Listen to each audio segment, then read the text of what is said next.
Нови моменти во француската политика по изборите во САД турбулентно во неколку европски држави. Во Грузија изборите спорни велат наблюдувачите, а во Нови Сад масовни протести какви што градот не видел досега, по страшната несреќа во која загинаа 14 луѓе. Приведени, ослободени и најавени нови протести. Добре дојдовте во уште еден Лабиринт, јас сум Кристина Атовска.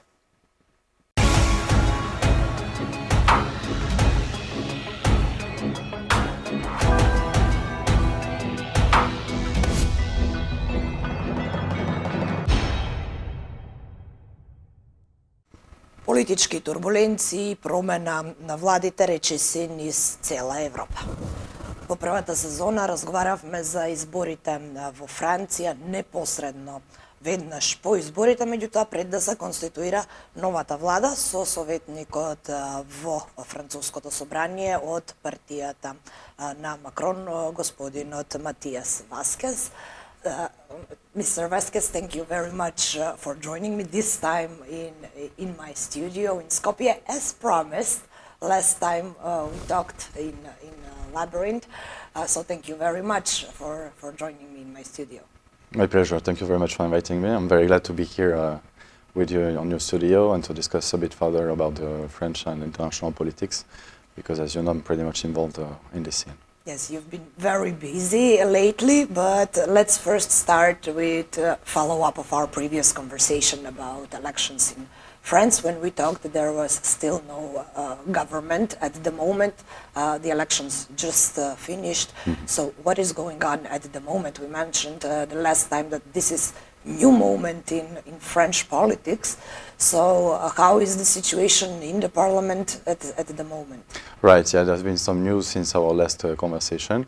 So once again, we are in a very new and unusual situation for our country, because as I mentioned last time, our parliament is now divided in about 3 blocks, and our constitution do not foresee an exercise of the parliament with 3 blocks, because usually we've been working with majority and opposition, so 2 blocks.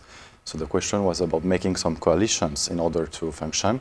And so far, the government has been nominated, of course, by Emmanuel Macron, our president, but not from a prime minister coming from the biggest bloc, let's say, or coalition of parties on the result of the parliamentary election, which was on the left side, but from the central and right bloc, so namely Michel Barnier.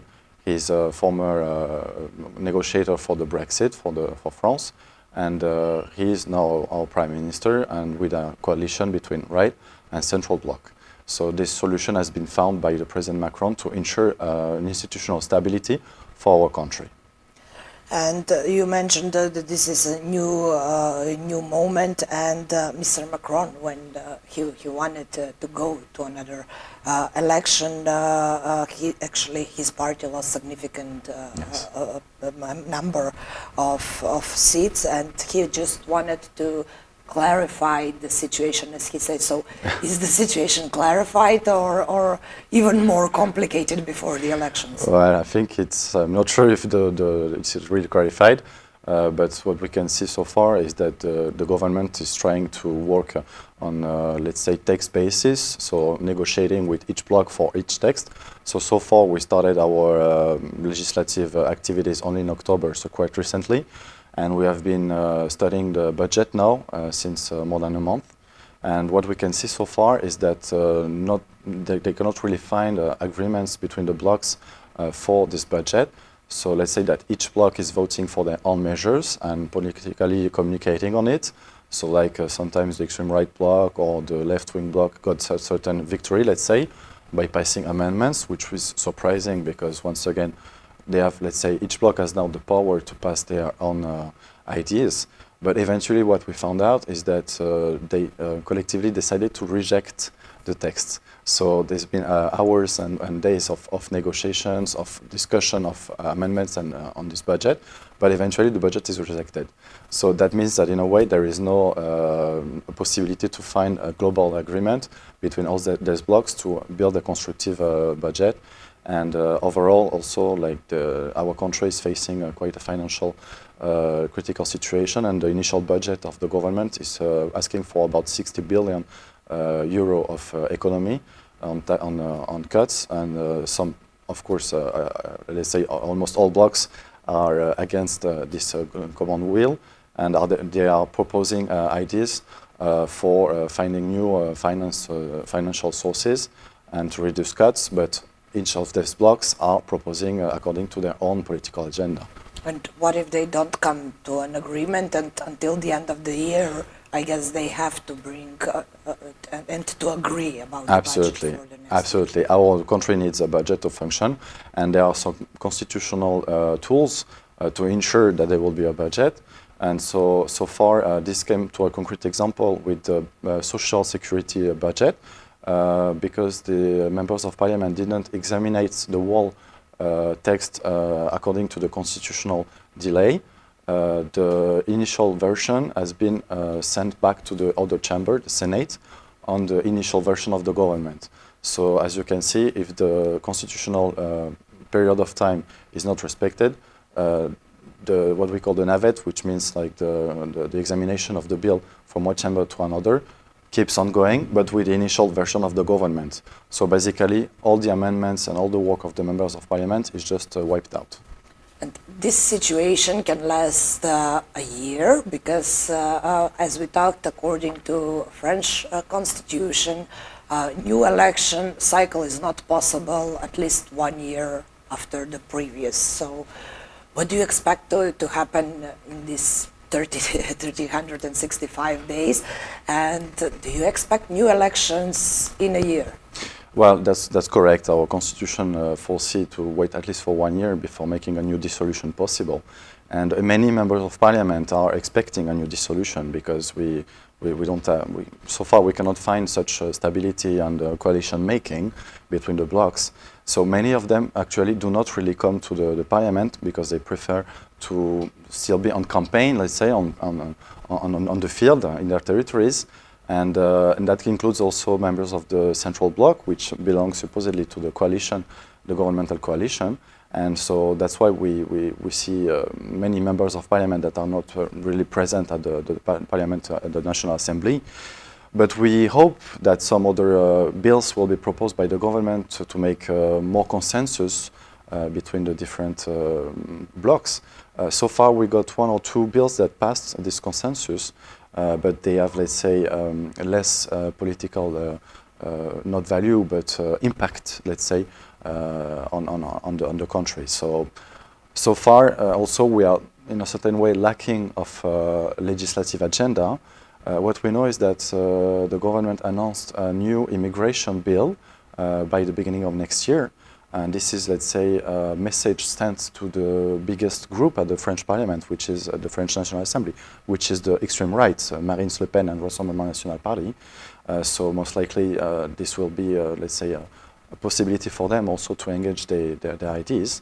And at the same time also there will be another bill regarding the end of life.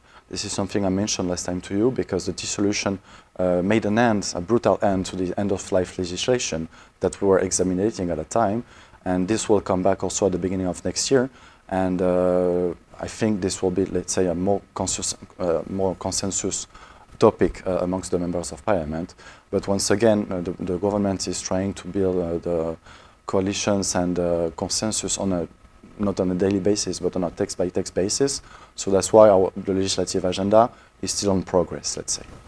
So the 3 parties or 3 blocs, they have different opinions on everything, on every issue there is, but at the moment, Europe and the whole world actually is facing with some critical situation, with some, I'm going to call it desperate times.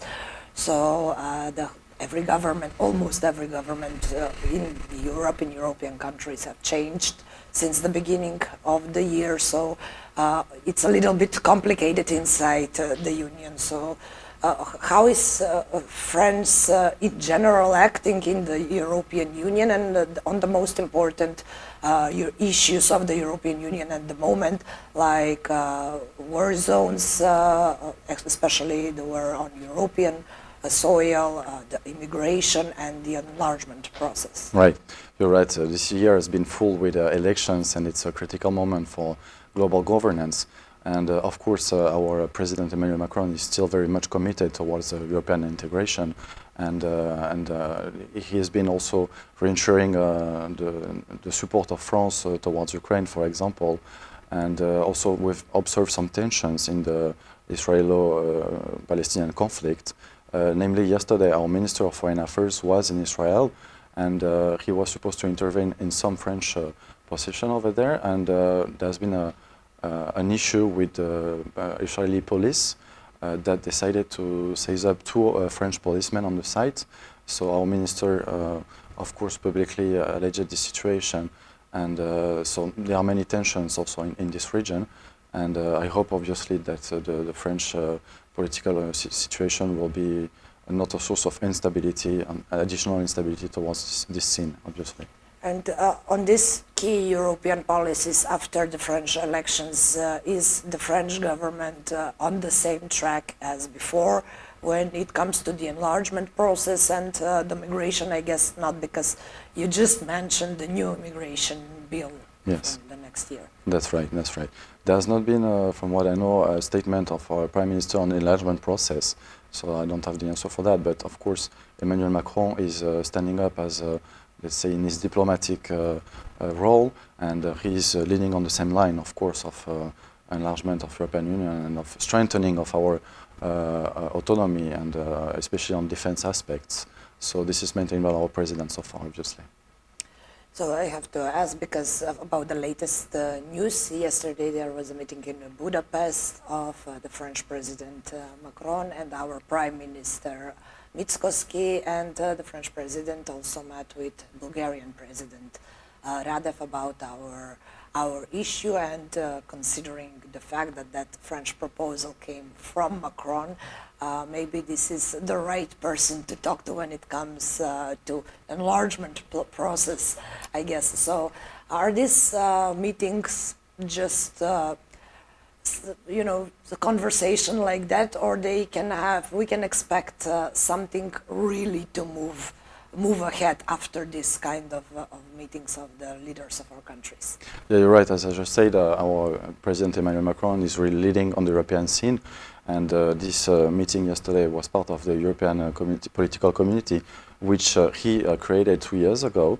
So he's very much in favor of supporting the integration of new members and trying to find paths to resolve the actual conflicts and triggers like some resolution of these issues.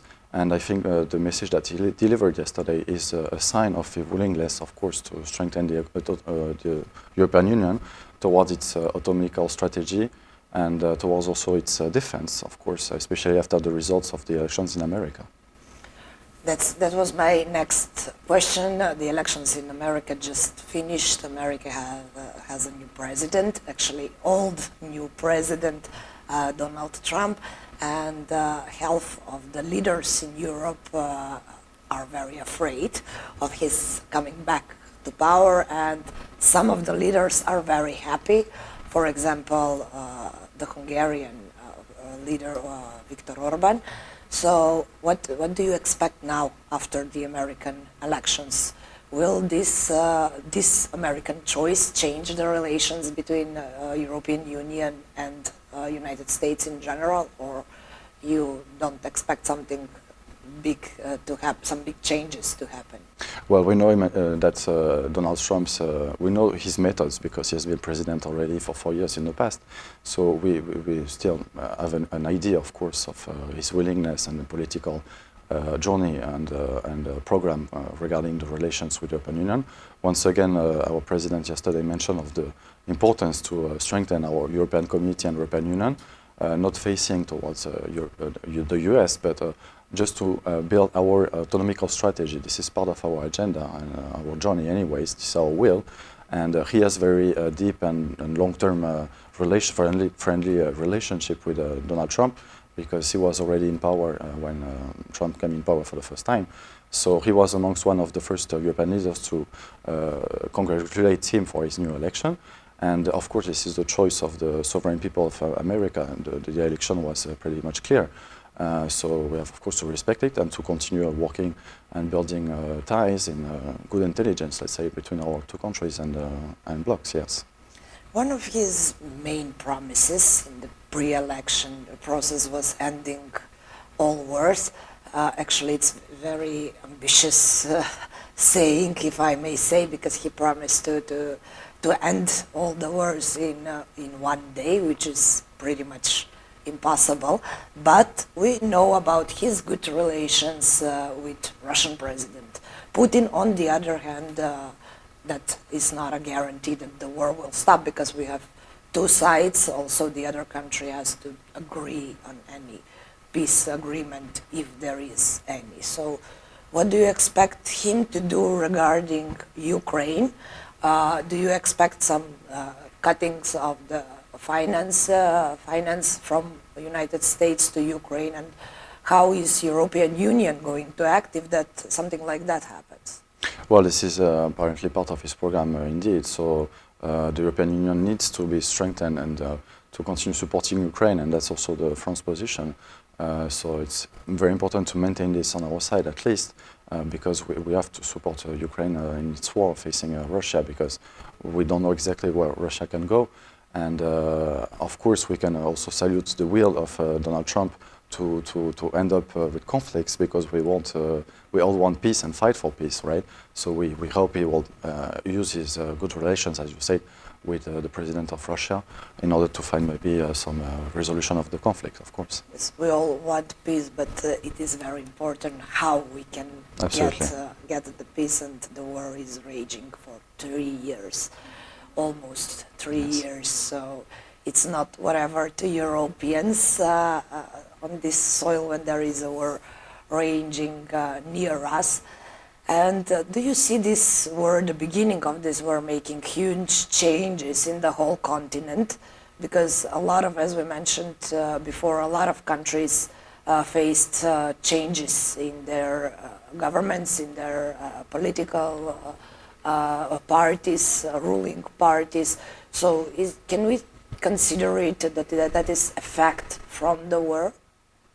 I'm not sure if it's an effect from the war, but I would say that there is a global trend towards populism, and we saw that also in recent elections, for example in Georgia and also in France, because for the first time the majority of the vote was for some populist parties, whether from extreme or right or extreme left. And let's say that, yeah, we have to tackle this global trend, because as we saw by the past this kind of populist parties usually do not bring very good stuff. They're populist, and at the same time very conservative parties that in a way are somehow blocking the progress of some countries. You mentioned Georgia, you come from Georgia, now you was following up their elections, which also was brutal in a way. They blamed the government about cheating and stealing the votes, and they had huge protests, also arrests, and the international community did not recognize this election process as free. So you was there. What is your opinion? What did you see? Can you explain us and give us some more insight about Georgian election process? Yeah, I was indeed an electoral observer in Georgia a couple of days ago. So from what we saw, there has been some pressuring on the vote and some allegations of vote buying, especially on public civil servants. That's correct. That's part of the statement. Let's say that the whole process was globally respected as an electoral process. There's been some new procedures, as such there's electronic vote in the stations, but also doubled by manual counting.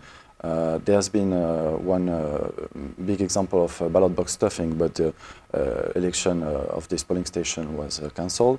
So globally, let's say that the procedure was pretty much well followed. But I think the issue is more global and about the political division and the pressuring on voters, such as some intimidations. For example, on the polling stations I visited, I noticed that there were a camera installed by the ruling party, by the members of the polling station, and that was filming the whole voting process. so supposedly to enhance the transparency of the voting process, but in a way it was also for keeping track of the voters. They were filming what people were circling behind. No, just like the war room. So mainly to see who was coming to vote, right? The secrecy of the vote was pretty much respected. So it was just to keep track, let's say, of the voters, and in a way this is a kind of intimidation. What is the full report about their elections? Were they really stolen in this huge percentage as the opposition and the people think? Well, this is not according to the statement, but what we can say is that there's been some pressures on the scrutinies, yes. And what will international community do next about Georgian elections? Will they recognize new government, or they will insist on maybe another election process? Well, this is part of their national will. Of course, the president of Georgia publicly stated that she wasn't in favor, of course, of the result, and because of these allegations of pressuring and intimidation on voters. So this is a question of sovereignty. So it depends on Georgian people themselves. And in your opinion, what led to this situation in Georgia? Because at some point they were on a really right path. They decided that they wanted European future and joining EU. They declared as a strategic goal for their country, and everything went well until this ruling party, this government, tried start to impose the so-called Russian laws. So how come? What happened in Georgia to actually break away from the European path? Yeah, you're right, absolutely. And this is a concrete example of Russian influence in some of these countries in this region. And in that way, Russia succeeded, of course, to impose their vision, and to the point that the Georgian Dream leaders changed their way from the European Union way to a more pro-Russian, friendly Russian way. And why Russia is so successful in this policy? Well, because we have an active war, so the natural thing to do is to basically go a little bit further away from Russia and not to get closer to Russia. So what is the reason, and how do they manage to impose all of this influence in many countries? It's not just Georgia. We can see Moldavia has problems with them as well. Well, in Moldova, they decided to keep on the European track according to the last elections by re-electing the same president and by voting in favor of the inscription of the European Union accession to the constitution. It was quite a short majority, but still. So Moldova is keeping on the European track, but all these countries are obviously part of the sphere of influence of Russia because they were belonging to the Soviet Union at the time. And so in some countries, of course, also depending on local conflicts, especially with at the Russian border, there might be some additional pressure or interference of Russia to keep these countries back on the track to this former Soviet Union, I may say. And I have to ask at the end again, because it is really strange times and turbulent times for all of us. So how do you expect to see Europe in 2025?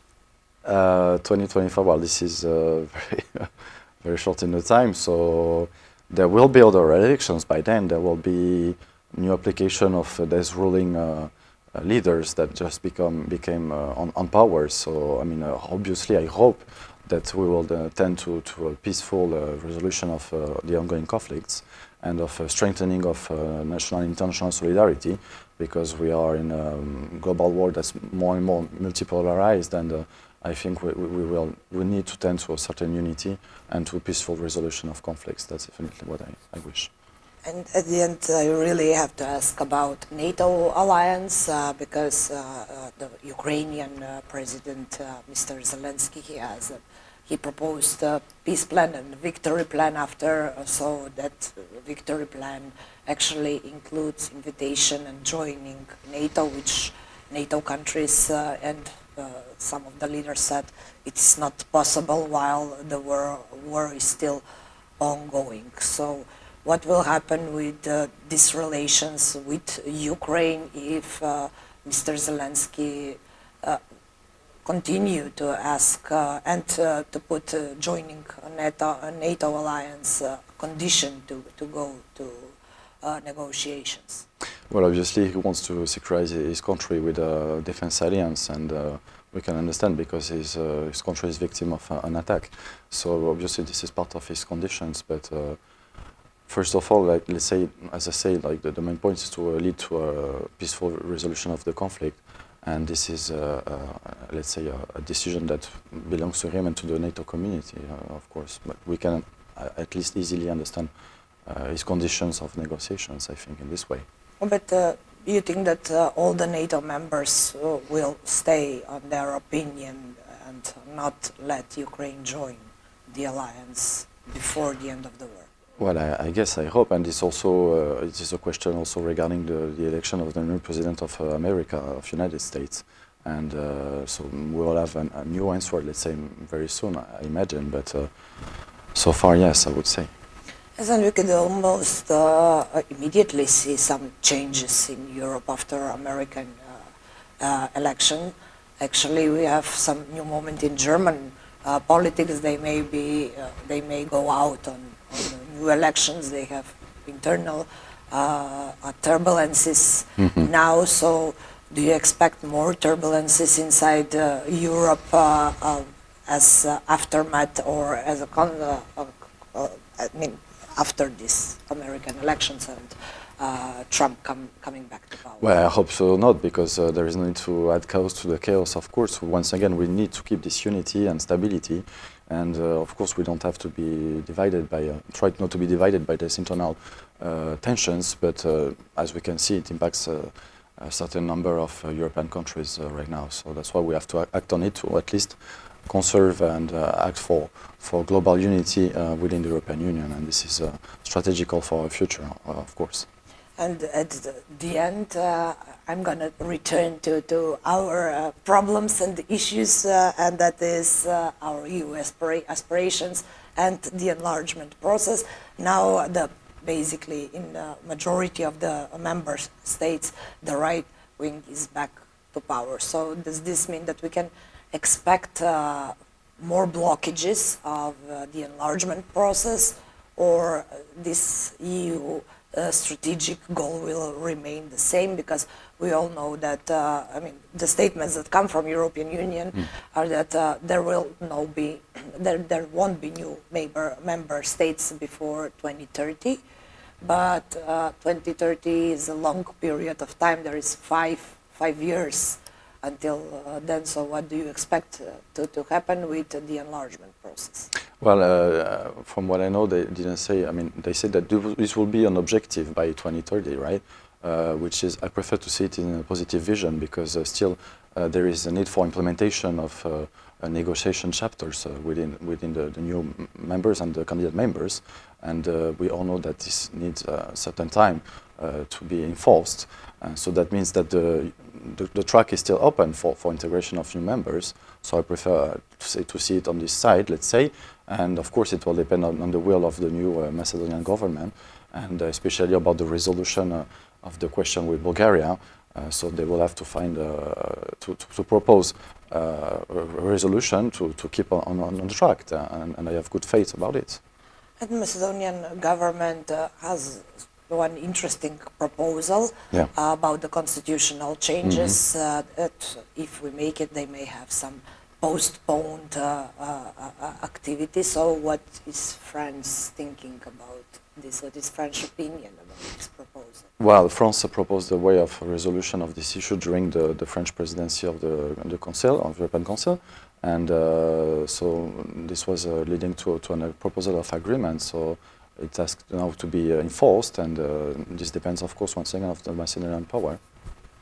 Mr. Vasquez, thank you very much for joining me in the studio. Thank you very much for visiting my city. It was so good to have you in my studio and not talk online, and I hope we will stay in touch and discuss again over it's my pleasure. World politics and European politics, which is very important for all of us. Thank you so much. Thank you.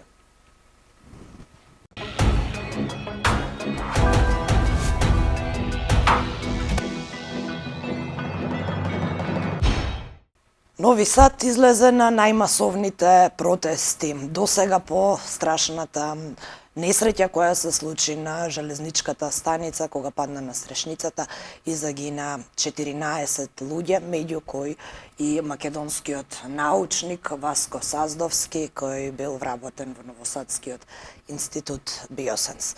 По оваа несреќа, како што кажав, следеа масовни протести. Протестите беа проследени и со насилство, и со апсења. На оваа тема ќе разговарам со Leonid Velkovski, македонскиот режисер, кој е на студентска размена во Нови Сад и беше таму сите овие денови додека се случува овие немили настани кај нашиот сосед, односно конкретно во Нови Сад. Леонид, добре дојде во Labyrinth. Благодарам што прифативте поканата. Во Нови Сад сте неодамна, но го посведочивте сето она што се случи. Па ајде првиот ден на самата несреќа, како реагираше цела јавност. Сите бевме потресени, вестите кои пристигнуваа од Србија беа, можам да кажам, потресителни, иако во прво време се шпекулираше само за еден односно еден мртов, потоа се испостави дека таа бројка се искачи на 14, а во моментов тројца луѓе се уште се борат за живот на српските клиники. Може ли прво да ни го пишете првиот ден кога се случи несреќата? Па првиот ден сушност несреќата се случи пред 12 часот. Прво не се знаеше точно што се случува и откако се дозна дека има и загинати, луѓето едноставно беа во шок првично, а потоа мислам почна да се бара одговорност од властите и зошто воопшто таа трагедија се случи. И мислам има огромна доза на разочараност, бидејќи е навистина една огромна трагедија. И мислам дека народот, и српскиот народ и луѓето во Нови Сад општо тоа го примија многу тешко, со големо разочарување, голема тага, а протестите беа само една реакција на сето тоа и фактички тој насобран бес мораше некако да излезе.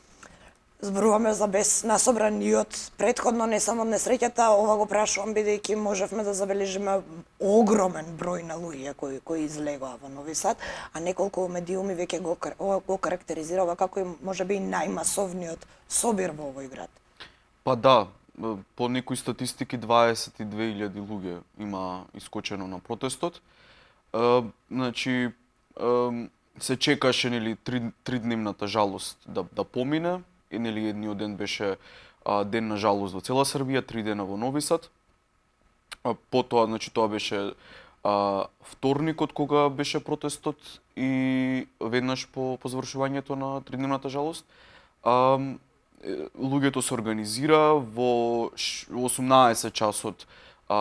Прво протестира, се собра пред железничката станица во Нови Сад. Потоа имаше протестен марш по булеварот на ослободувањето, кој што заврши на плоштадот на Слободата, пред градската куќа, каде што се протестираше, нели? И луѓето прво мислеа дека ќе биде мирен протест, мислам и многу луѓе излегоа затоа што сакаа да биде мирен протест, но потоа почна немирите и почна демолирањето на градската куќа. Ова не е прв пат да видиме вакво нешто кога се работи за протестите во Србија и во изминатиот период имаше навистина голем број протести, бидејќи нив им се случија и многу немили настани, ако почнеме со убиството во основното училиште Рибникар, кој исто така предизвика многу масовни протести, сега и ова, меѓутоа, она што можеме да го забележиме е некој шаблон на протестите кои треба да бидат мирни, а излегуваат на крајот дека се насилни. Дел од луѓето, од овие кои ги споменавте дека имаа намера мирно да протестираат, сведочат за некои уфрлени групи кои го правеле хаосот и најчесто можеме да видиме и од камерите и од фотографиите, не само на медиумите, туку и од самите луѓе кои протестираат дека се работи за луѓе кои се во фантомки или се маскирани, па многу е тешко да се препознаат, меѓутоа никој не смета дека тоа се дел од луѓето кои протестираат од толпата, туку дека се уфрлени луѓе. Какво е твоето чувство конкретно за протестот во Нови Сад, бидејќи го сведочеш?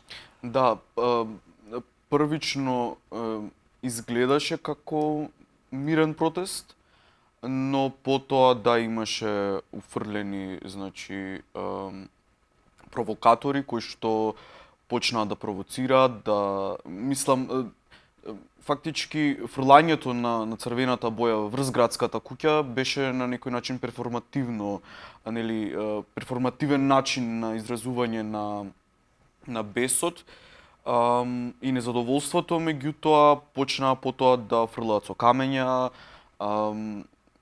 едноставно сака да испровоцираат полицијата која што ја чуваше градската куќа, веројатно моја претпоставка да реагира и на тој начин тие да имаат повод за да упаднат, да влезат и да ја окупираат на некој начин градската куќа.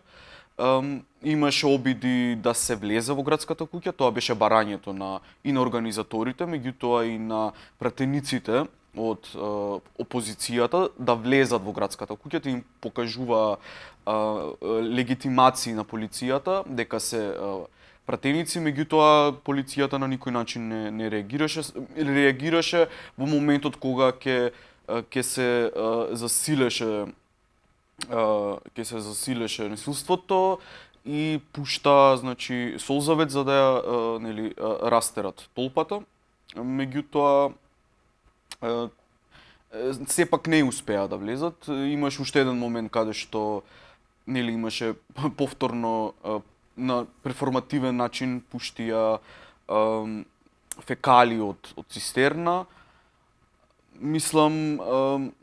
Мислам дека има и политичка заднина, дека опозицијата сака преку овој настан да собере поголема маса на луѓе и на тој начин да почнат протести кои ќе бидат не само за оваа трагедија, туку и против власта. Ке им успее ли? Каква е вашето мислење? Со оглед на фактот колкаво е незадоволството во Србија и дека буквално кога ќе се случи било што се излегува на протест. Да, тоа е добро, затоа што едноставно се покажува дека луѓето се свесни и совесни и дека едноставно има поголема политичка култура и демократска на некој начин. Мислам дека до некој степен ќе успее, не знам колку тоа ќе успее, меѓутоа мислам дека атмосферата е таква каде што има општо незадоволство од власта и каде што едноставно мислам дека луѓето се спремни да протестираат и сакаат да има промени во Србија. Да, но како тргнало малку потешко со оглед на тоа кога поминаа српските избори, исто така со низа скандали, па и со петиции, речиси до Европската унија, но да се вратиме назад на оваа ситуација, беа приведени на протестите десетина луѓе, ова дојде од како постојат и реакции секако кои велат дека полицијата не реагирала на време, конкретно за луѓето со фантомки или маскираните луѓе кои ја кршеа градската управа и кои не беа дел од овој, како што го нарековте, само перформанс. Постојат обвинувања дека за тоа нема реакција, но од друга страна за прекумерна употреба на сила кога ќе почне да реагира полицијата. Меѓу приведените десетина луѓе е и поранешниот потпредседател на владата на Војводина Горан Јешиќ, кој беше ослободен, а дел од оние кои кршеа добија и 30-дневен притвор, но изутрината по протестот собир имаше и пред судот каде што се бараше ослободување на овие таму се собра всушност опозицијата, како помина овие собири? Па еве конкретно студентите, например, бараат ослободување на еден наш колега, кој што е приведен на протестите. Мислам дека тоа приведување ги разгори уште повеќе страстите и мислам дека исто така за денес е закажан протест, повикуваат активистите и активистичките групи на протест. Тој протест ќе се одржи на Варадинскиот мост, каде што се планира 6-часовно блокирање, значи 6-часовна блокада на мостот. И исто така повторно го имаме тој перформативен елемент каде што се планира со црвена боја да се фарба мостот. Мислам дека полицијата многу внимателно значи се однесуваше и се уште се однесува. Меѓутоа мислам дека луѓето и опозицијата и активистичките групи ќе бараат повод за поголема организација и за помасовни протести. Ова значи дека може да очекуваме повеќе протести, не само денешниот најавен и во наредните денови? Па мислам дека да. Бидејќи демонстрантите бараат и голем број оставки, секако дека се бара од председателот, од премиерот и од градоначалникот. До сега Горан Весич, министерот за градежништво, даде оставка, иако изјави дека не се чувствува виновен. Речи се како и сите политичари, оној шаблон на кој што сме навикнати, никој никогаш не се чувствува виновен за несреќите кои што му се случуваат во ресорот, таков и овој случај. Меѓутоа демонстрантите не се задоволени со оваа оставка, туку бараат оставка и на владата и на градската управа. Ке истраат ли да протестираат додека не ги добијат овие оставки? Ова го прашувам бидејќи на сите претходни протести токму тоа беше главната цел, оставки во врвот на државата, но тоа никогаш не се случи без оглед колку и да се масовни протестите. Мислам дека тие сакаат да има протести и мислам дека ќе истраат онолку колку што има, колку што значи луѓето се спремни тоа да го направат. Колку фактички луѓето се расположени во наводници тоа да го прават.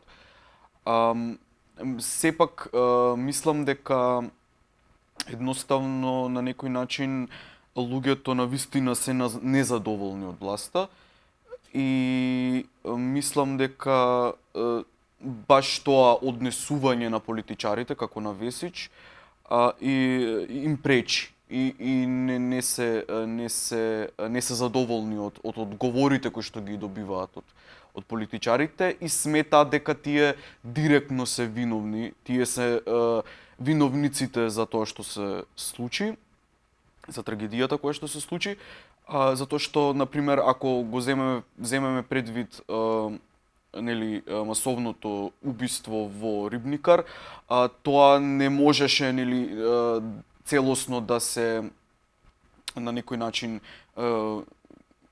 да се обвини власта или да се обвинат политичарите. Меѓутоа сега мислам дека граѓаните во Србија сметаат дека власта е директно виновна за таа трагедија. При тоа да подсетиме дека договорот за изградбата на таа железничка е таен, граѓаните не го виделе, веројатно токму затоа е тоа незадоволство од страна на граѓаните, меѓутоа нивните главни барања се, односно главно незадоволство е насочено кон системската корупција која владее во Србија, па токму затоа и за убиството сметаат дека вина има и во властите кои дозволиле да дојде до една таква состојба. И мора уште да прашам, каква е реакцијата на обвинителството и цел обвинително-судски систем во Србија? Тие излегоа веднаш на увид на несреќата, еве сега имаме и 30-дневен притвор за оние кои кршеа, меѓутоа каков е нивниот став за одговорноста? Изјавија дека ќе бараат одговорност и од политичарите, дека ќе бараат декласифицирање на овој договор или се уште се во рамките на оние познати судско-обвинителски флоскули се уште истражуваме?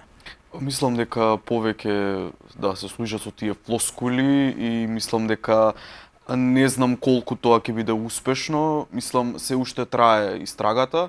Мислам дека немаат излезено со некој јасен став. Предпоставувам дека има некој став, меѓутоа сигурен сум дека не е целосен и дека не е нели јасен. Може би ќе поради притисокот од граѓаните, веројатно тие ќе пробаат на некој начин да излезат со појасен став, ќе бидат притиснати тоа да го направат на некој начин. Така да мислам дека сепак ако се продолжи со протестите и со притисокот од јавноста, дека тие би морале да излезат со некаков став и со јасни, нели, јасни одговори, нели, кој е виновен за трагедијата. Така мисля, србите и во претходните случаи несреќи, меѓутоа никогаш не добија некој задоволителен одговор во јавноста за овие прашања. Да потсетам само дека и две новинарски екипи беа нападнати на тој протест, екипата на N1 и на Euronews, а потоа новинарските здруженија го вперија прстот во полицијата која не реагирала за да ги заштити ако ги гледала тие напади, меѓутоа се уште не изреагирала на начин како што треба за да ги заштити. Велковски, за крај морам уште да прашам, бидејќи го спомнавме оној перформативен протест како метод или инструмент не само на уметниците, туку можам да кажам и на новата генерација, бидејќи го видовме, го гледаме веќе многу години наназад во многу држави. Какво е вашето мислење како еден уметник? Дали имаат ефект овие перформативни изрази на протест?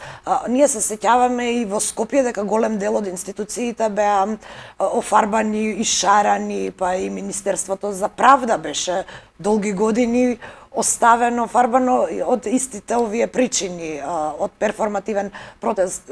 Дали како уметник сметате дека треба да се протестира и изразува незадоволство на ваков начин и дали ова навистина има некаков ефект кај властите или надлежните, или сепак не ги перцепираат овие мирни изрази на протест, па некако чекаат да се сгусти ситуацијата или можеби да ескалира за да ги сватат демонстрантите сериозно? Да, подсетува и наликува малку на шарената револуција. Се уште е рано да се каже дали и некои други фактори влијаат врз овие протести, дали ќе влијаат воопшто. Мислам, тоа мора нели да го ставиме на времето да видиме. Мора да има некоја дистанца временска. За прашањето дали властите, мислам, е перформативно на некој начин, меѓутоа мислам дека било каков перформанс сигурно нема да допре до властите, мислам, на било кој начин. А до граѓаните? Може ли да се придобијат повеќе или да се охрабрат повеќе граѓани да излезат преку ваквиот метод или ваквиот начин на протестирање? Па мислам дека зависи која е целта на некој начин. Зависи што луѓето сакаат да постигнат со тоа. Мислам, затоа што тоа не е на некој начин уметнички перформанс, туку е протестен, не би можел ни да кажам дека е перформанс, туку само нели под наводници го нарекувам перформативно. Например, во релација со уметноста, мислам дека можеби некој уметничко дело повеќе би можело да влијае врз, па дури и да е перформанс, врз власта, а многу повеќе врз народот. Па мислам дека на луѓето им требаат креативни начини за да се вклучат во некој протести, бидејќи оние застарени методи веројатно не се веќе прифатливи за новите генерации, особено не за новите генерации уметници. Да. Леонид Велковски, благодарам многу за ова гостување во Labyrinth. Вие се враќате во Нови Сад, така што веројатно ќе се слушнеме уште еднаш онлайн ако има нови протести, кои што сигурно ќе ги има бидејќи веќе се најавени, но во случај да има нови немири, секако дека би се слушнале повторно за да ни избрифирате за состојбата таму. Благодарам уште еднаш за гостувањето, на што за крај можеме да се надеваме барем дека ќе добијат семејствата на жртвите она најмала сатисфакција да видат дел од одговорноста, да ја лоцира обвинителството како за промена. За жал до сега во овие наши балкански држави не можевме да видиме многу одговорност кога се случуваат несреќи. Например, такви се и нашите случаи како со Дурмо Транс, Беса Транс, па и болницата која изгоре, не можеме да кажеме реално дека сме виделе некоја одговорност во Србија. Веројатно ситуацијата уште полоша со оглед на тоа колку е авторитарна практично власта таму. Благодарам уште еднаш за Ви благодарам и на вас. Тоа беше Леонид Велковски, македонскиот млад режисер кој во моментов е во Нови Сад и ги посведочи и проследи сите оние немили настани кои се случуваа во изминативе десетина дена во овој град. Протестите се прелеа и во другите српски градови и сосема е известно дека така ќе продолжат и понатаму, барем додека не видат грам одговорност од оние на власт. Ви благодарам за вниманието со кое не следевте. Се гледаме повторно следната недела од овде од студиото на Медија Так се одјавувам за сега. Довидување.